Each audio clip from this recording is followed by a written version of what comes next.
Imagine spending $500 billion to build the most advanced city on Earth. Not a city like New York or Tokyo or Dubai, cities that grew organically over centuries, layer by layer, district by district, shaped by the messy logic of human ambition and market forces. No. Imagine designing a city from a blank sheet of paper, from scratch, from nothing. A city with no cars, no roads, no pollution, no traffic, no sprawl. A city where 9 million people live, work, breathe, and dream inside a single continuous structure. A mirror glass building that stretches 170 kilometers across some of the most unforgiving desert terrain on the face of the planet. A structure so tall it would dwarf every skyscraper ever built. So long it would take hours to travel from one end to the other. So wide it would contain entire neighborhoods stacked vertically, forests suspended in midair, parks hanging between towers that reach 500 meters into the sky. Now imagine that, after years of construction, after tens of billions of dollars already spent and buried in the sand, after thousands of engineers and architects and planners and laborers from dozens of countries have given everything they have to make this dream real, the whole thing begins to quietly, slowly, almost imperceptibly, fall apart. Not with a dramatic announcement, not with a press conference where a minister stands before cameras and says the words that everyone is thinking, not with a single headline that breaks the news cleanly and allows the world to process what has happened. Just silence. A gradual, suffocating silence. And then, buried in a Financial Times report, a few devastating sentences. The project is being significantly downscaled. The original vision will be realized as something far smaller. And the new focus, the thing that will replace the dream of the most livable city on Earth, is data centers, server farms, cooling systems for computers. This is the story of the line. And by the end of this video, you will understand not just why it failed, but what that failure tells us about the most dangerous economic gamble in the modern world, about the gap between political ambition and physical reality, about what happens when a country bets its entire future on a single impossible idea, and why the consequences of that bet are rippling outward right now, today, in March 2026, into a world that is already on fire. Stay with me, because the most shocking part of this story is not what happened at the construction site in the desert. It is what was happening in the financial rooms and the boardrooms and the quiet offices of Riyadh behind closed doors. And what that means for the global economy, for oil markets, for the war that is currently raging across the Middle East, and for every person on this planet who has ever filled up a tank of gas or paid an electricity bill. Let us go back to the beginning. Not 2021, when the line was formally unveiled to the world, but 2017. Because to understand what the line was supposed to be, you have to understand the man who built it, the moment he built it in, and the extraordinary pressure he was under when he made the decision to reach for the impossible. In 2017, Mohammed bin Salman was 31 years old. He had been appointed crown prince by his father, King Salman, just a few months earlier, bypassing older and more established members of the royal family, in a move that shocked the Saudi establishment and sent a very clear message about where power now resided in the kingdom. MBS, as he is universally known, was not just young, he was in a hurry. He understood something that many Saudi leaders before him had understood intellectually but never fully acted on. That Saudi Arabia's window of opportunity, the window during which oil revenues could fund a genuine economic transformation, was closing. The world was slowly but surely moving away from fossil fuels. Electric vehicles were accelerating. Renewable energy was getting cheaper every year. The geopolitical leverage that came from sitting on the world's largest oil reserves was not going to last forever. And if Saudi Arabia did not use the money it had right now, while the oil was still flowing and the prices were still high enough to generate sovereign wealth, to build a different economy, a different future, a different identity, then it would be left holding an asset that the world no longer needed, in a country that had never learned to build anything else. That was the fear driving Vision 2030. Not just ambition. Fear. The fear of irrelevance. The fear of a future in which the kingdom's children would inherit an economy with nothing to sell. And MBS was determined, with a ferocity that observers found both inspiring and alarming, that this would not happen on his watch. Vision 2030 was announced in April 2016, and it was breathtaking in its scope.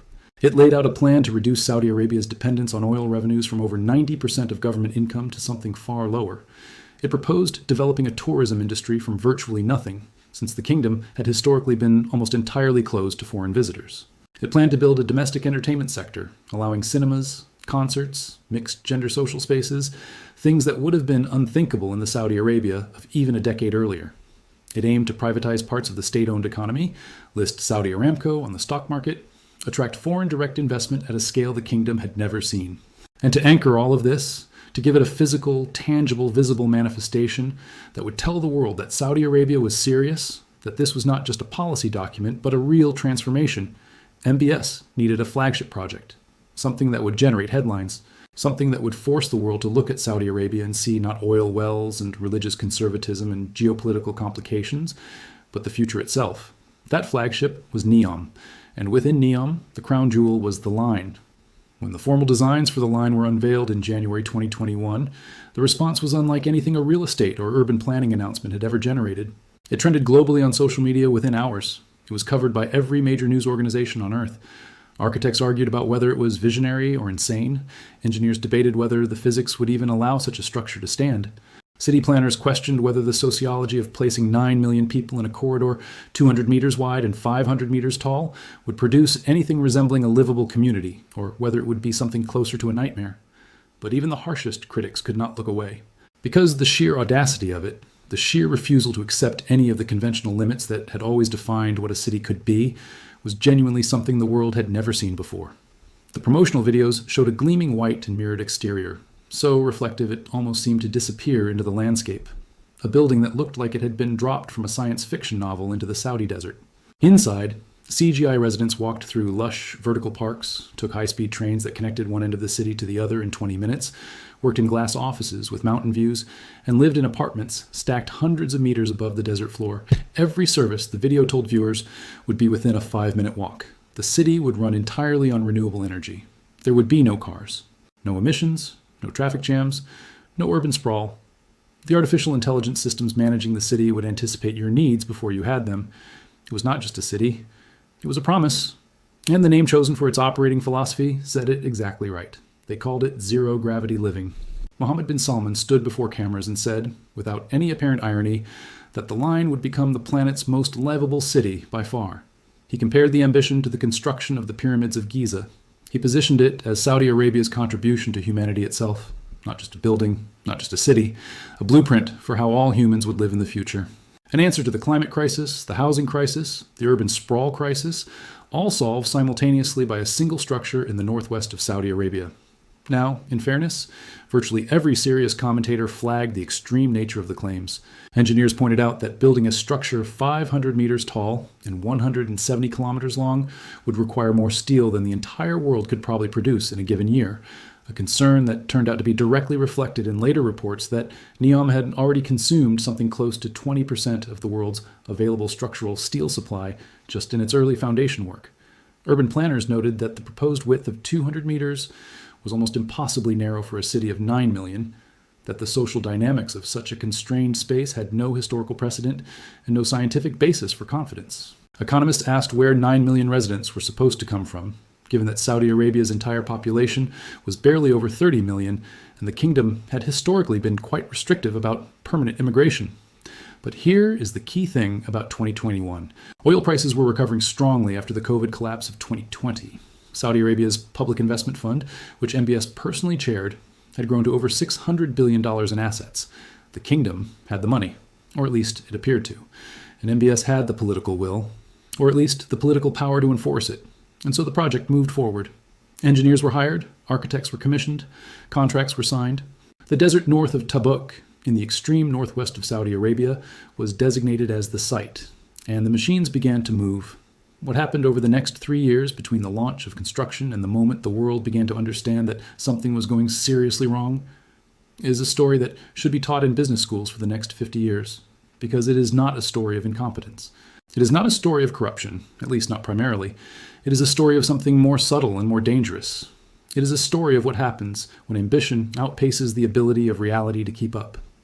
The first signs of trouble came not from the construction site itself, where by all accounts significant and genuinely impressive work was actually being done, but from the financial architecture of the project. As early as 2023, reports began circulating among financial journalists that the internal cost projections for NEOM had grown to levels that bore no relationship to the publicly stated budget of $500 billion. These reports were initially treated with some skepticism.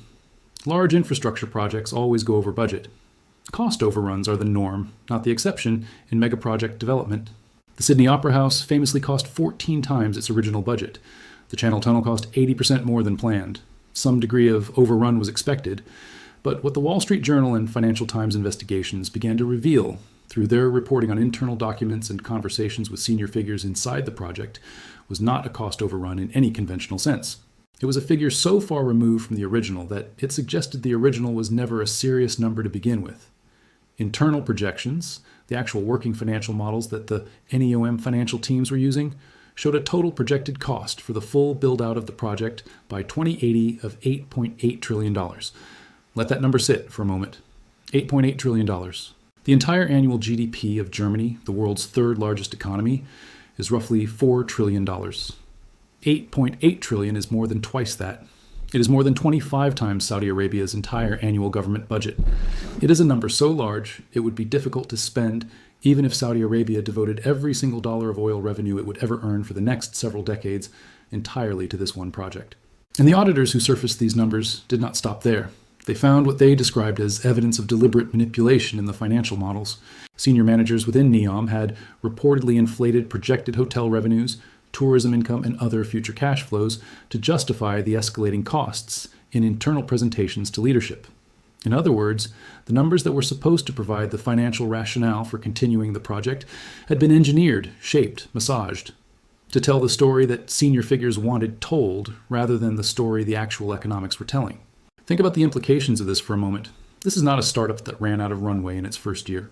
This is a project backed by one of the most powerful sovereign wealth funds on the planet. A project with the full personal and political authority of the Crown Prince behind it. A project that the kingdom had staked its international reputation on. And even with all of that firepower, the financial reality had become so disconnected from the original plan that the people inside it were apparently shaping the data to avoid confronting the gap. That is not just a financial warning sign, that is a psychological warning sign. It suggests that the environment around the project had become one in which honest assessment of the numbers was dangerous to careers, and possibly to more than careers. And when that happens in any large organization, the problems do not get smaller over time. They get larger, they compound, and eventually they become impossible to hide. And then, in a development that many analysts later described as the final straw, the oil price started heading in the wrong direction. You have to understand the relationship between Saudi Arabia's fiscal position and Brent crude oil prices to understand why this matters so much. Saudi Arabia needs oil to trade at somewhere between $70 and $90 per barrel, depending on the year and the budget cycle, to balance its government finances. Below that level, the kingdom runs a fiscal deficit. It has to draw on its reserves, on the public investment fund, on borrowed money. In 2022 and early 2023, oil was trading well above that level, and Saudi Arabia was flush. The PIF was buying stakes in golf tournaments and video game companies and luxury hotel chains and professional sports franchises around the world. NEOM was getting funded. Vision 2030 looked like it might actually be happening. But Brent crude is volatile, and as global demand growth slowed, as OPEC production discipline frayed at the edges, as alternative energy sources continued to chip away at the long-term demand outlook, prices drifted lower. By mid-2024, they were hovering in the range that made Saudi Arabia's financial planners uncomfortable. Not a crisis, but uncomfortable. And when you are trying to fund the construction of the world's most expensive infrastructure project, uncomfortable is a very bad place to be. The first visible public signs of the retreat came in the summer of 2024. Bloomberg reported, citing sources familiar with the matter, that Saudi Arabia had asked several major consulting firms to conduct a strategic review of NEOM, examining whether the current plans were feasible and what changes might be necessary. The review was framed carefully. This was not, the official communications implied, an admission of failure. This was responsible stewardship of a complex megaproject. All large projects require periodic reassessment. Timelines are adjusted, scopes are refined. This is normal. But the specifics that leaked out told a different story. The headline number that shocked observers was the revised residential target. Instead of 1.5 million people living in the line by 2030, officials were now privately saying the number would be closer to 300,000. That is an 80% reduction in the stated ambition. And even that number, analysts noted, would be extraordinary to achieve given the construction pace visible in satellite imagery. Because the satellite images, which independent analysts, including researchers at several major universities, had been tracking closely for years, showed something that the official communications had been very careful not to emphasize. By late 2025, the visible construction progress, the actual structural work that could be confirmed from orbit and from the reports of people who had visited the site, amounted to approximately 2.4 kilometers of built or substantially built structure. 2.4 kilometers out of 170. The most expensive construction project in human history, after years of work, had completed roughly 1.5% of its stated goal. The Saudi Public Investment Fund, which finances NEOM, recorded a formal $8 billion write-down directly attributable to the project in its financial statements. $8 billion of value simply written off, gone. Senior executives began departing. The CEO of NEOM, the man responsible for overseeing the entire project, left. Global architecture firms that had been brought in to work on the line, names as prestigious as Morphosis, J Associates, and HOK, withdrew from their involvement. Internal documents reported by Semaphore indicated that NEOM was planning to cut its workforce by over 1,000 people and relocate staff from the project site back to Riyadh, a move that signaled to anyone paying attention that the center of gravity was shifting, that the project was being pulled back closer to the political and financial capital, where it could be more directly managed and more carefully controlled.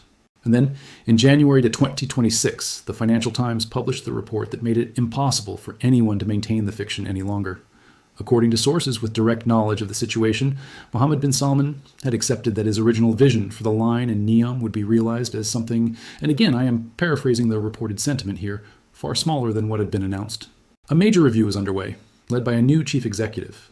Architects and engineers had been tasked specifically with designing the best and least wasteful way of utilizing the infrastructure that had already been built. That instruction, the least wasteful way of using what already exists, is the instruction of salvage.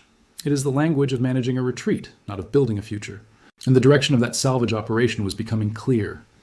The new primary purpose being discussed for the line's infrastructure, according to multiple senior sources across multiple publications, was artificial intelligence data centers. The mirrored walls of the world's most ambitious city would, it seemed, house not families and communities in the full spectrum of human urban life, but racks of servers, not 9 million residents, computer processors, not zero-gravity living, cooling systems drawing on the cold water of the Red Sea. This pivot needs to be understood in its proper context, because on the surface, it might sound like a reasonable business decision. Saudi Arabia is genuinely investing very heavily in artificial intelligence. The kingdom is committed to becoming a global AI hub. Data centers are among the most valuable infrastructure investments in the current technological moment. Companies like Google, Microsoft, Amazon, and dozens of AI-focused enterprises are spending hundreds of billions of dollars globally on data center capacity. If Saudi Arabia can position itself as a major node in that infrastructure network, that is a real economic asset. The coastal location of the line, with access to cold seawater for cooling systems and abundant solar energy potential for power, does make it genuinely suitable for this purpose in a way that many other locations are not. An insider quoted by the Financial Times put it in terms that were almost brutally pragmatic. Data centers need water cooling, and this is right on the coast. But here is what that logic cannot paper over. The financial and reputational math of this pivot does not work in Saudi Arabia's favor, at least not in the short or medium term. The infrastructure that has been built, the tunnels, the trenches that stretch across the desert, the massive foundation systems, the piling operations described as the largest ever conducted for a single project, the dewatering systems, the access roads, the worker facilities, the energy infrastructure, all of this was engineered around the specific requirements of a vertical linear city. It was designed to support towers 500 meters tall, to carry the load of millions of people and the mechanical systems needed to sustain them, to distribute utilities in ways that make sense for a residential and commercial megastructure. Adapting this infrastructure for horizontal data center campuses is not a clean pivot. It is an expensive and complicated engineering challenge that will consume more resources at a time when resources are already constrained. The architects are not being asked to build something new. They are being asked to make the best of something that was built for a completely different purpose. The approximately $50 billion that has already been spent, and that is the most commonly cited estimate for the total investment in NEOM's core infrastructure up to this point, represents in large part sunk cost, money already gone, money that cannot be recovered, money that was spent on a version of the line that is not going to be built. What comes next will cost additional money on top of that, and the returns from a data center hub, while real, are nowhere near the scale of returns that the original residential and tourism city was supposed to generate. And this brings us to the larger question that this video has been building toward, the question that matters not just for Saudi Arabia, but for every country, every investor, every person who has a stake in the stability and direction of the global economy in 2026. Because the story of the line does not exist in isolation. It exists in the middle of a world that is undergoing multiple simultaneous crises of a kind we have not seen in living memory. And the decisions being made in Riyadh right now about what NEOM becomes and what Vision 2030 actually means in practice are going to shape the economic and geopolitical landscape for decades. Let us zoom out for a moment and look at the full picture of what Saudi Arabia is dealing with simultaneously in the first quarter of 2026, because the NEOM write-down, as significant as it is, may not actually be the most pressing financial challenge facing the kingdom right now. On February 28, 2026, the United States and Israel launched coordinated military strikes on Iran. These strikes were not limited actions. They were the beginning of what American officials described as a campaign aimed at preventing Iran from developing nuclear weapons, and depending on which official was speaking on which day, potentially at regime change in Tehran. The stated justifications shifted in the first days of the conflict in ways that created significant confusion, both domestically in the United States and internationally, about what the actual endgame was and how far the United States was prepared to go. Iran's response was immediate, extensive, and designed to cause maximum disruption across the widest possible geographic area. The Islamic Revolutionary Guard Corps launched hundreds of drones and ballistic missiles, targeting not just Israel, but United States military assets across every Gulf Arab state that hosts American forces. Bahrain, Kuwait, Qatar, the United Arab Emirates, Iraq, Jordan, and to some extent Oman all experienced Iranian strike activity in the first days of the conflict. U.S. CENTCOM confirmed that American forces had struck nearly 2,000 targets inside Iran in the first days of the campaign. Iran launched hundreds of drones and ballistic missiles in retaliation, with the UAE alone reporting that Iranian forces had launched nearly 1,000 drones and close to 200 ballistic missiles against it in the first week of fighting. Iranian commanders made a threat that sent shockwaves through every oil market, every shipping company, and every government in the world that depends on Gulf oil. They announced that the Strait of Hormuz would be closed, that no ship carrying oil out of the Persian Gulf would be permitted to transit the strait unmolested. The Strait of Hormuz is a geographic choke point so important that it is almost impossible to overstate its significance. Roughly 20% of all the oil traded globally every day passes through this waterway. That includes oil from Saudi Arabia, Iraq, Kuwait, Iran itself, the UAE, and Qatar. The natural gas export market is even more concentrated there, with roughly the same percentage of global LNG exports transiting the strait.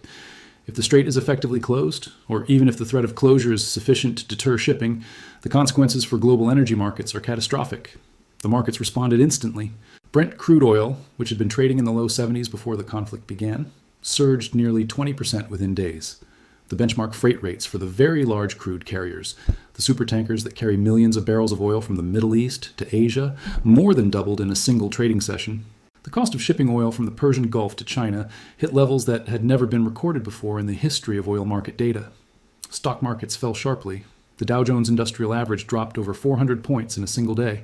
European markets fell even harder. The instability in energy markets triggered immediate concerns about inflation, about supply chain disruption, about the potential for a global recession if the conflict extended beyond weeks into months. The United States announced that it would offer insurance protection for Gulf shipping and deploy naval escorts for tankers transiting the region. Trump said publicly that the conflict could last approximately a month.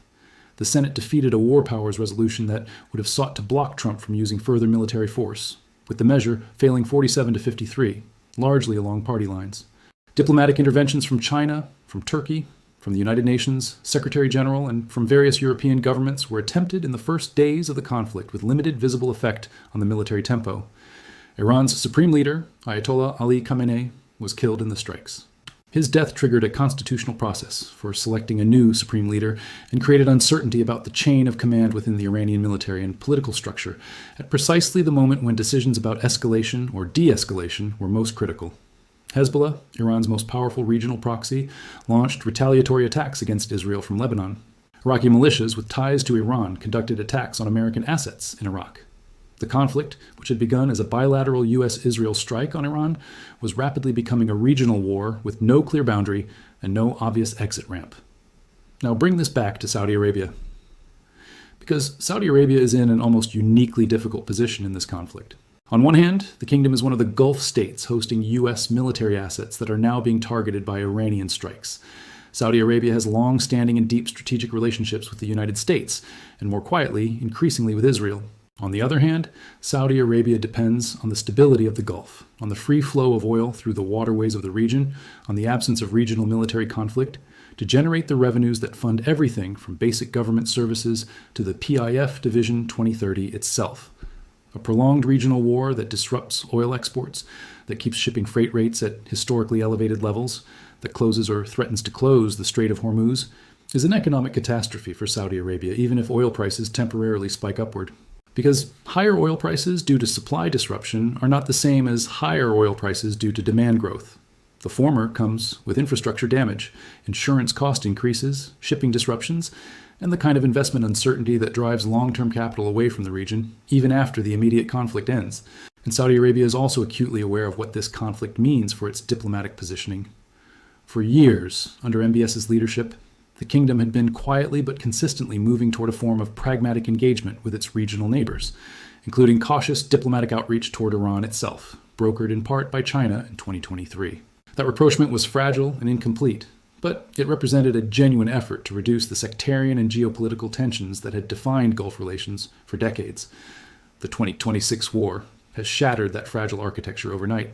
Iran's decision to target Gulf Arab states, to fire missiles and drones at Bahrain, at Kuwait, at Qatar, at the UAE, regardless of the stated rationale that these attacks were directed at U.S. military presence rather than at the Arab states themselves, has produced a fundamental shift in how Gulf governments perceive Iranian intentions and Iranian capabilities. For Saudi Arabia, this has both a security dimension and a financial dimension, and they are deeply intertwined. The security dimension is relatively straightforward. The kingdom must now reassess its defense posture, its relationship with the American military umbrella, its investment in its own air defense systems. The financial dimension is more complex, but arguably more consequential, because foreign direct investment, the thing that Vision 2030 desperately needs to succeed, does not flow toward regions experiencing active military conflict. It flows away from them. Every week that this war continues, every morning that global investors open their screens and see reports of Iranian missile strikes in the Gulf, of U.S. carrier groups maneuvering in the Arabian Sea, of Hezbollah rockets falling in northern Israel, is a morning when the risk premium on Gulf investments goes up, and the probability of large-scale international capital entering the region goes down. The timing for Saudi Arabia's economic transformation agenda could not be worse. Consider the calendar of financial commitments that the kingdom has in front of it. The 2030 World Expo is scheduled to be held in Riyadh. The 2034 FIFA World Cup is coming to Saudi Arabia, bringing with it the obligation to construct or substantially upgrade 12 to 14 major stadiums and enormous associated infrastructure. Both of these events require not just money, but international confidence that Saudi Arabia is a stable, accessible modern destination for visitors and investors. Both of them are now taking place against the backdrop of an active regional war. And both of them represent financial commitments that cannot simply be postponed or canceled without massive reputational and contractual consequences.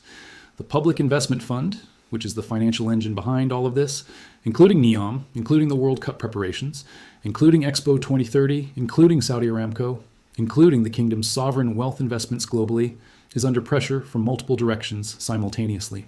The NEOM write-down, the oil revenue uncertainty, the regional instability premium, the cost of ramping up defense spending in response to the Iranian threat, and the ongoing obligation to fund the domestic components of Vision 2030, the entertainment sector, the tourism infrastructure, Qiddiya, the Red Sea project, all of the other pieces of the transformation agenda that do not have the line's problems, but that still require capital. Some of these other projects are actually moving. Qiddiya, the massive entertainment city development near Riyadh, opened its first Six Flags theme park last year, featuring what is reported to be the world's fastest and tallest roller coaster. That is a real deliverable, a real facility. Actual visitors through actual gates paying actual money. The Sandala luxury island development is described as nearing completion, although it has not yet opened publicly, and there are reports of internal concerns about whether the finished product meets expectations. The Red Sea project, the high-end tourism development along the Red Sea coast, has opened its first resorts and is actively taking bookings. These are not nothing.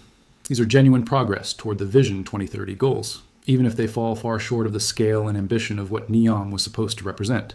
But here is the hard truth that Saudi Arabia's financial planners are confronting right now, in real time. The portfolio of Vision 2030 projects was designed around a set of financial assumptions that included oil prices above $80 a barrel, minimal regional military conflict, strong global economic growth, and the successful attraction of international investment capital into the kingdom. In the first quarter of 2026, oil prices are spiking due to war disruption rather than demand growth, which creates different and less reliable revenue dynamics. There is an active regional war on the kingdom's doorstep. Global economic growth forecasts are being revised downward due to energy market uncertainty, and international capital is, rationally, reassessing its risk exposure to the Gulf. This is not a crisis yet. Saudi Arabia has enormous reserves. The PIF has hundreds of billions in diverse global assets that can be drawn on if necessary. The kingdom has significant experience managing through periods of oil price volatility and regional tension. The basic fiscal and economic management capacity of the Saudi government is substantially better in 2026 than it was in previous periods of stress. MBS himself has shown a willingness to make hard decisions, as the NEOM scale back itself demonstrates. But the margin of error has shrunk considerably, and the line as a symbol, as a signal, as a statement about Saudi Arabia's trajectory and its ability to execute on its ambitions has taken a hit from which it will not easily recover. Here's something that I think is genuinely important, and that gets lost in the noise of the day-to-day news cycle about this story. The line was not just an urban development project. It was a piece of financial communication, a piece of strategic messaging directed at a very specific audience. That audience was the global investment community, the sovereign wealth funds of Asia, the institutional investors of Europe, the technology companies of the United States. The message that the line was supposed to send was this: Saudi Arabia is not just an oil country. It is a country capable of conceiving and executing projects of unprecedented ambition and complexity. If it can build the line, it can build anything. If you invest here, you are not investing in a petrostate running out of time. You are investing in the future. That message worked, at least partially, for several years. The line generated enormous global attention. It brought architects, engineers, consultants, technology companies, and genuine investors into conversations with Saudi Arabia that might not otherwise have happened. It created a perception of momentum and ambition that was financially valuable even before a single kilometer of the city was inhabited. Perception in global capital markets is not trivial. It moves money. It shapes decisions. It creates self-fulfilling prophecies of investment flows. But perception is also fragile. And the perception of the line has changed. It has changed not because the project has officially been declared a failure, because it has not, at least not yet in those explicit terms. It has changed because of accumulated reporting, because of the write-downs and the workforce reductions and the executive departures and the architectural firm withdrawals and the auditors' reports and the revised residential targets and the pivot to server farms. Each individual piece of news was manageable.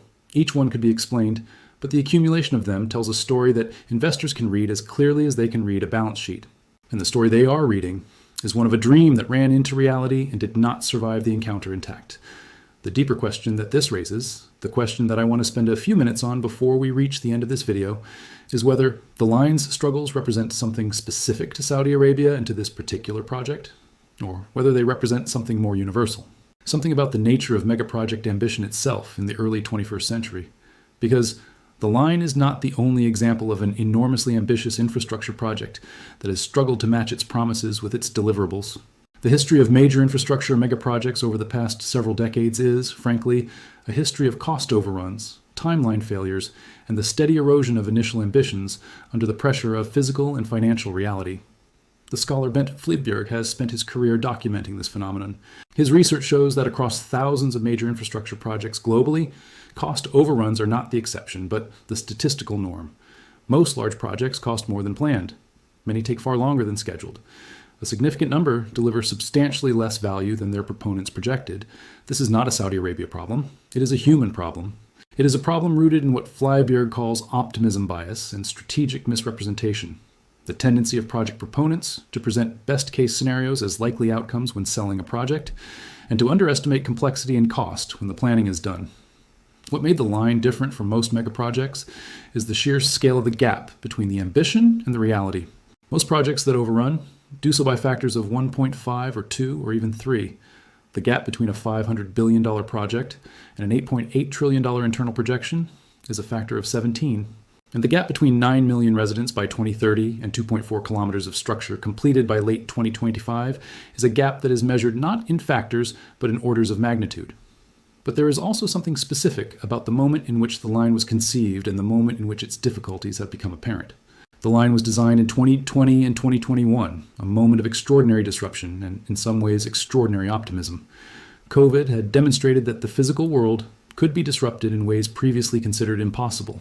Remote work had become normal overnight, suggesting that the relationship between where people lived and where they worked was far more flexible than previously thought. Renewable energy costs had been falling so rapidly for so long that full green cities powered entirely by solar energy seemed genuinely plausible within a planning time frame of decades rather than centuries. Artificial intelligence was advancing rapidly enough that the idea of an AI-managed urban environment seemed not just feasible but imminent. The moment was one in which the boundaries of the possible felt genuinely fluid, genuinely uncertain in both directions, both more constrained and more expansive than conventional wisdom had assumed. In that context, The line was a reasonable bet, a very expensive bet, a bet that required everything to go right simultaneously, but a bet grounded in real technological and economic trends that were genuinely visible and genuinely directional at the time. What changed is not that those trends reversed.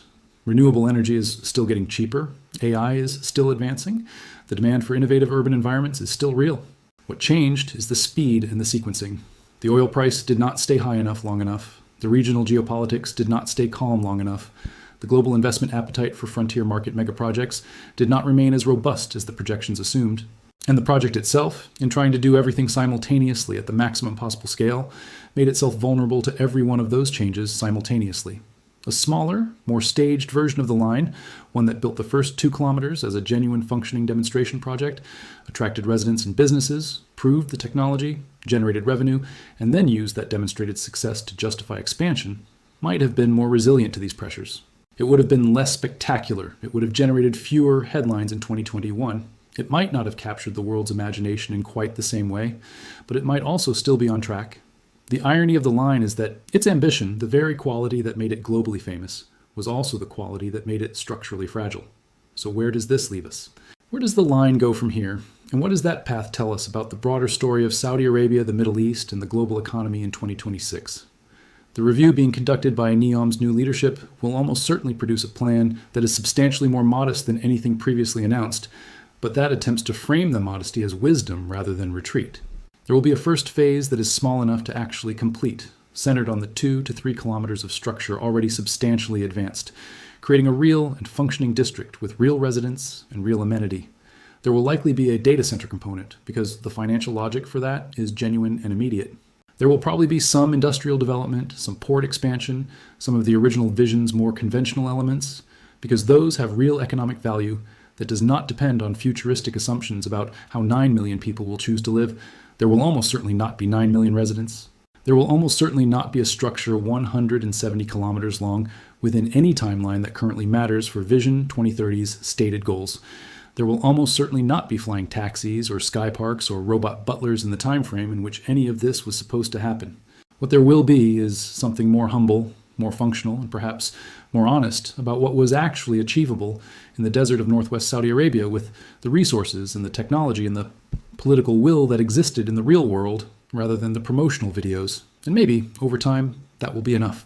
Maybe a technologically advanced special economic zone on the Red Sea, powered by solar energy, cooled by seawater, anchored by a functioning data center industry, and a genuine residential community, will generate real returns and real value, and will become a genuine, if scaled, demonstration of what Vision 2030 was trying to achieve. Not a civilization revolution, but a real project. A delivered project. Something that exists and functions and employs people and generates revenue and represents a genuine, if partial, transformation of the Saudi economic landscape. That outcome is still possible. It would require the current regional conflict to stabilize, for oil revenues to remain sufficient to fund the ongoing construction, for the international investment community to maintain enough confidence in Saudi Arabia's trajectory to continue engaging with the kingdom's ambitions. None of those conditions is guaranteed. All of them are under pressure right now in ways that they were not a year ago, but none of them is beyond hope either. The line began as a mirror. That was its architectural signature. A mirrored facade stretching across the desert, reflecting the sky and the mountains and the landscape around it. As a metaphor for what has happened, it is almost too perfect. Because the line has, in its struggles, become a mirror of a different kind. A mirror that reflects back to the world the gap between what we imagine is possible and what we can actually build. The gap between political ambition and financial reality. The gap between the version of the future we render on our screens and the version of the future that survives contact with sand and physics and markets and time. Mohammed bin Salman is a man who has consistently shown a willingness to make decisions that others considered impossible, and some of those decisions have genuinely transformed Saudi Arabia. The changes to the kingdom's social fabric over the past decade, the opening of the entertainment sector, the expansion of women's rights and women's participation in the economy, the modernization of multiple industries, these are real. They are measurable. They happened. They were not rendered on a screen. They exist in the daily lives of millions of Saudis in ways that were simply not true a decade ago. The line was supposed to be the physical manifestation of that same transformative energy. The proof that MBS could not just change the rules inside the kingdom, but could challenge the rules of the physical world itself. That ambition has not been fully realized. The physical world, as it tends to do, has pushed back. But ambition, even failed or partial ambition, leaves marks. The infrastructure that has been built in the desert of Tabuk is real. The engineering knowledge gained from attempting the world's largest piling operation is real. The supply chains and logistical networks established to service the construction are real.